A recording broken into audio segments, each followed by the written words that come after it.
Radio Flamme. Début mars, les livres vont une nouvelle fois prendre le pouvoir, aller au Pieux. Donc deux écoles, au Pieux ou à l'Épieux. Le salon du livre revient avec son lot de rencontres, de dédicaces et de belles découvertes littéraires. Un rendez-vous devenu incontournable pour les amoureux des mots, mais aussi pour les curieux, les familles et tous ceux qui aiment partager ce moment culturel convivial. Pour nous en parler aujourd'hui, j'ai le plaisir de recevoir Corinne, qui est donc membre de l'organisation du salon du livre des Pieux. Bonjour. Pour commencer, peux-tu un petit peu nous raconter la genèse, la naissance du salon du livre des Pieux? Ça fait un moment que ça existe, hein? Oui, c'est la 24e année cette année. Ça a été créé au départ par monsieur et madame Branlard, qui tenait le bureau de presse sur les Pieux, et puis Michel Gière également. Ensuite, ça a été repris par Annie Tellier, qui en était la présidente pendant fort longtemps, et elle faisait partie de l'association La Note Bleue. Christiane Basichetto a repris le flambeau pour justement ne pas laisser tomber tout ce que Annie avait créé. Avait repris suite à la création de... Ce salon, comment a-t-il évolué, donc ce salon? Toujours en progression constante, j'imagine, en nombre d'auteurs, de visiteurs? Ah oui. Alors, en nombre d'auteurs et de visiteurs, oui, bien sûr. Et puis, on a mis en place également des conférences. Voilà. Donc, depuis 2023, nous avons des conférences. En 2023, nous avons accueilli Sergueï Girneuf et puis Thierry Marignac. Donc, un échange autour de la guerre en Ukraine, aussi. En 2024, nous avions Jérôme Le Filiatre, originaire du Coin, qui a écrit un livre sur les falaises de Flamanville. Puis l'an dernier, nous avons eu Claude Ardide sur la maltraitance des enfants. Donc lui, c'est un reporter journaliste qui a intégré la brigade des mineurs pendant quelques mois à Marseille. Et cette année, nous accueillerons David et Vincent Fontaine qui vont nous faire une conférence sur la médiumnité. Ah, ça c'est intéressant, ça. Le tarot de Marseille, voilà. Alors comment ils sont sélectionnés les auteurs présents au salon? C'est beaucoup de travail pour Christiane, puisque Christiane se déplace sur différents salons, jusque dans le Calvados et plus loin encore. Elle échange avec eux. C'est le bout du bout ici, c'est le Nord-Cotentin, donc faut réussir à les faire venir. Donc faut avoir un pouvoir de persuasion très fort. Mais quand ils sont là, ils sont très contents. Ils ont qu'une envie, c'est de revenir chaque année, ce qui est pas toujours possible. Il y a toujours un super accueil en plus. Voilà. Et donc après, il y a aussi un petit peu de bouche à oreille. Par exemple, cette année, nous avons Gabrielle Blancard, voilà, et c'est une autrice qui, ne pouvant pas venir au Pieux, nous a donné ses coordonnées. D'accord. Voilà, et Gabriel Blancard, lui, a été repéré, par exemple, par un critique littéraire assez connu, qui est Gérard Collard. Après, on a aussi Cathy Bonidan, par exemple. Alors, Cathy Bonidan, elle a 11 prix littéraires, et elle est traduite dans 13 pays, donc voilà, assez connue, traduite jusqu'aux États-Unis. Et donc, c'est le travail de Christiane, en fait. Ça, non, mais c'est vrai qu'il y a toujours des super auteurs chaque année. Celui qui vient de très loin cette année, ça va être Laurent Lagarde. Il vient de l'Hérault. Ah, il vient de l'Hérault, spécialement pour le salon du livre des Pieux. Et voilà. Ça, c'est chouette, ça. Comme quoi, la réputation n'est plus à faire. Est-ce qu'il y a un petit fil rouge cette année, un petit thème pour... On n'a pas vraiment de fil rouge parce que c'est un salon généraliste qui accueille, on a polar, BD, livres pour enfants, histoire. Cette année, on a juste une conférence sur la médiumnité et le tarot de Marseille. Ah, c'est un peu ça le fil rouge, on va dire, peut-être. Oui, voilà, on a le flic guérisseur. Donc le flic guérisseur, c'est Robert Martin, qui a travaillé dans la police et qui s'est révélé avoir des talents de magnétisme. Ah, c'est bien, voilà, ça. et ses collègues lui ont dit, mais écris là-dessus, profite de ton talent de magnétiseur, quoi. Et donc parfois, il soignait quelques collègues qui avaient des blessures. Il est toujours dans la police, ceci dit, alors Non. Maintenant, il est guérisseur. Ouais, d'accord. Auteur magnétiseur, voilà. Et donc, il a écrit un livre là-dessus aussi. Donc, lui, il sera là aussi, alors? Lui, il sera là. Oui. Il devait venir l'année dernière, et puis, il a eu un empêchement l'an dernier, et cette année, il est disponible. Donc, il vient cette année, et ça tombe très bien, puisqu'il y aura David et Vincent Fontaine également. Donc, et puis, c'est vrai que ça va un peu dans le même sens, quoi, parce qu'effectivement, magnétisme, les tarots, etc. Donc, finalement, c'était peut-être écrit. Il n'y a pas de hasard. Il n'y a pas de hasard. Voilà. Comme disait Einstein, le hasard, c'est Dieu qui se déguise ou un truc dans le genre.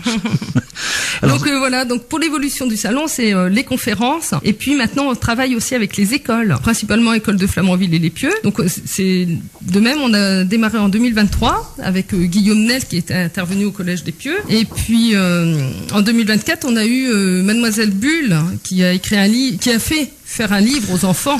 Ah voilà. Oui, Mademoiselle Bulle, oui, ouais. Excellence Mademoiselle Bulle. Voilà, donc on avait mis ce livre en vente, hein. C'était vraiment un beau livre avec des dessins que les enfants avaient faits, et puis il y avait des petits poèmes. Et puis elle fait ces petits personnages qui sont rigolos, oui. Ouais. Donc à Solara aussi, ça c'est pour le côté enfant, ça. Voilà, donc ça c'était en 2024. En 2025, on a eu Caradeli qui est venu pour faire de la calligraphie, et cette année, Mademoiselle Bulle est revenue travailler avec les écoles, Flamanville et Les Pieux, et ils ont fabriqué un herbier qui restera dans les écoles. Donc un exemplaire dans chaque école. Et puis on met un petit carnet en vente à 2,50 € avec des pages blanches à l'intérieur, et comme ça les enfants, s'ils le souhaitent, pourront refaire un petit herbier avec leurs parents à la maison. Elle fait quelque chose, Mademoiselle Bulle, pendant le salon, non, ou elle est juste là pour dédicacer ou... Oui, elle est là pour dédicacer. Ouais.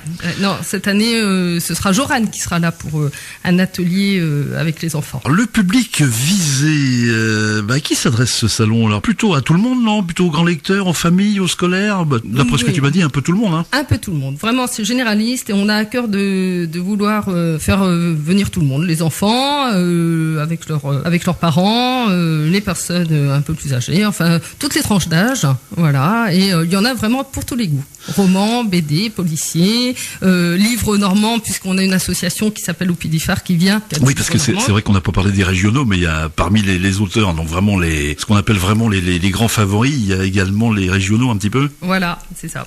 Et puis, voilà, il y a de l'histoire, de la poésie, des livres pour les enfants. Et quand les enfants sont trop petits, la petite lecture faite par les parents le soir avant de s'endormir. Ça c'est un moment privilégié par enfant. L'histoire du soir, c'est sacré ça. Hein. Mais tout à fait. Combien de bénévoles et de partenaires sont mobilisés sur ce salon? Eh bien, nous sommes 17 bénévoles. 17 bénévoles. 17 bénévoles. Alors bon, tout le monde n'est pas actif tout le long de l'année, mais on tourne. Alors le week-end du salon du livre, ça tourne pas mal pour servir les auteurs, les conduire, aller les chercher au train. On tient le bar aussi, et puis on prépare les tables pour les conférences. Vous avez la recherche des auteurs, bien sûr. Il y a la recherche des sponsors également. Voilà, ça c'est le moment d'en parler. Voilà, donc on remercie vraiment beaucoup tous les commerçants des Pieux, de Flamanville, des alentours. Et j'ai vraiment peur d'en oublier, donc je vais pas citer tout le monde. On a également des restaurateurs de Cherbourg. Enfin bon, donc vraiment on remercie beaucoup tous les sponsors, parce que c'est grâce à eux qu'on peut faire évoluer le salon. Voilà, on remercie également la mairie, puisque malgré tout, elle nous accorde des subventions qui nous permettent aussi d'accueillir de nombreux auteurs. Alors effectivement, ce salon, comme on l'a suggéré, il a un rôle important dans la vie culturelle du territoire. Et oui. Comme ça, on fait redécouvrir la lecture aux enfants, aux adultes. C'est bien de laisser tomber un petit peu le portable pour remettre le nez dans son livre. Hein, oui, c'est vrai. La lecture devant une tasse de thé quand il fait froid et quand il pleut. La lecture sur la plage, devant la mer quand il fait beau. Voilà, la lecture partout. Ne jamais sortir sans son livre. Ne jamais sortir sans son livre. Comme disait ce prisonnier, la lecture c'est l'évasion, lire des livres. Voilà. Des livres, délivrance. On en est au petit mot au public là. Le petit mot au public, venez rencontrer, échanger avec nos auteurs. Venez sentir la convivialité du salon, autour d'un petit café, un petit gâteau, échanger avec les auteurs, les organisateurs. C'est vraiment un moment de convivialité. Et c'est vrai pas hésiter à venir. Et puis nous avons aussi l'atelier dessin avec Joran. Pour les enfants de 6 à 11 ans. Alors ça c'est les petits à côté, ça. Voilà. Donc vous avez un atelier donc avec Joran le dimanche à 15h30. Donc pour les enfants de 6 à 11 ans, ils vont dessiner des petits personnages japonais. On organise aussi des tables rondes. Donc nous avons 2 tables rondes, une table ronde avec Alexis Salatko, et puis la table ronde du samedi, ce sera avec Monsieur Leroy. Monsieur Leroy, c'est un ancien commandant de la PJ, et donc il prend son inspiration dans des histoires vécues. Donc il va faire sa table ronde en expliquant un petit peu comment il est passé de la PJ à... Donc il va raconter des enquêtes qui ont été médiatisées peut-être, des choses comme ça. Oui. Donc table ronde très intéressante, faut dire samedi après-midi, c'est entrée gratuite, tout est gratuit au Salon du Livre. Tout est gratuit, évidemment, sauf les livres, il faut les payer. Ça, Ah bah ça va oui, toi, hein. évidemment. Mais, ça... mais toutes les animations sont gratuites. Voilà. Et puis donc Alexis Salatko, on lui passe dimanche à 15h pour une table ronde également. Et Alexis Salatko va venir raconter comment il a réussi à se sortir d'une maladie qui s'appelle la dipnophobie, c'est-à-dire la peur de manger devant les autres. Voilà, il a réussi à se sortir de ça en mangeant beaucoup de littérature, si je puis dire ça comme ça. Voilà. Et puis en rencontrant Jacques Prévert aussi, donc il va faire une petite table ronde. Bon, on lui fait confiance parce que c'est un grand écrivain et puis en plus il a le verbe facile. Oui, et les enfants vont être ravis de côtoyer Gaston la licorne durant tout le week-end. Donc Gaston la licorne, venez le voir. C'est une mascotte, non? C'est une mascotte. Oui. Gaston la licorne, donc les tables rondes samedi et dimanche après-midi. Et puis donc les petits dessins aussi pour les enfants. Et puis les petits dessins avec Joran pour les enfants. Eh ben ça remplit bien le week-end, ça. Hein. Et oui, que dire de plus? Eh ben venez avec le sourire. Venez nombreux et puis voilà, achetez au moins un ou deux. C'est vrai qu'il faut vivre. Moi je suis comme toi pour la lecture sur papier parce que la lecture sur tablette ou sur portable c'est pas agréable. Hein. Non. Bon après il existe des liseuses maintenant aussi, mais c'est différent. Mais ça permet d'en mettre plus si on part loin. Non ça c'est bien si on s'en va à l'autre bout du monde et qu'on veut emporter 10 livres. Voilà. Mais la lecture papier, c'est quand même ce qui reste. Merci Corinne, merci à toi. Merci Lionel. Que l'on soit lecteur passionné, simple, curieux ou en famille, voilà, il y a des belles rencontres à faire. Et puis sympathiser avec des auteurs, ça peut être sympa aussi. Radio Flamme